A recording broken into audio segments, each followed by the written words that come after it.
everyone. Today we're going to talk about passports. If you're an American and you want to travel outside of the United States, you're going to need a passport. The amount of Americans with passports has gone up in the past recent years, but still under half of us own passports. You may be hesitant to get one because it can seem really confusing and complicated, but I'm here to tell you it's so much easier than you'd ever expect.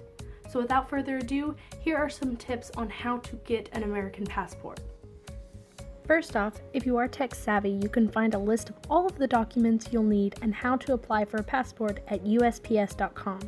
Just go to the International tab and click Passports, and you can see steps for first-time passports, how to renew by mail, and passports for those under 16. If it is your first time getting a passport, you have to do it in person so they can verify who you are. So that's the option we're going to look at today. You'll need the DS-11 application form, and this is where you can find it. You can fill it out online or print it out, but do not sign it. Other documents you'll need are your birth certificate and driver's license or state ID, along with copies for each. Passport photos, which can be taken at most Walgreens, CVS's, or Walmart's. Most post offices that accept passport applications will also be capable of taking your photo, but verify that beforehand. You'll also need to have an appointment set, which you can do online.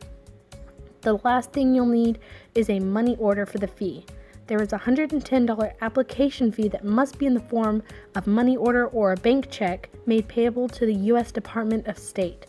And remember to bring the extra $35 for the acceptance facility service charge. For any other fees, consult the Postal Service website. If you can, go ahead and print out the application and fill it out beforehand. Just make sure that you follow the instructions and write in a clear and legible manner. Of course, if you're unable to print it, that's okay. You can always pick one up at your acceptance facility. Once you have all of your documents together and filled out, you'll need to send them in so that you can get your passport mailed to you. Like I stated before, if it's your first time getting a passport, you will need to go in person to a passport acceptance facility, this is usually a post office.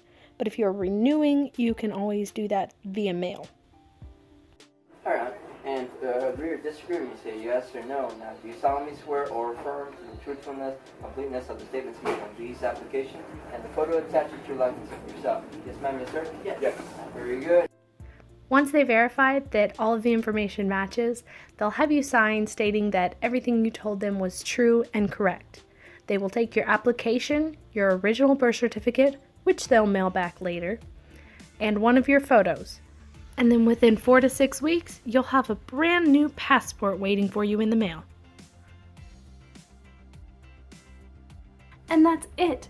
I really want to thank my cousins for helping me out with this tutorial. It was really fun to help them get their first passports. I really recommend everyone getting their passports. They're good for 10 years. So even if you're not planning on traveling soon, it's better to have it on hand so that you can take much shorter notice trips. I hope you enjoyed this video. If you have anything else you'd like me to cover, feel free to comment it down below, and have a fantastic day. Happy travels! What is today's day? Today's the 26th. Oh, I'm glad you're here because I was just going with it. Good. You want to get that again?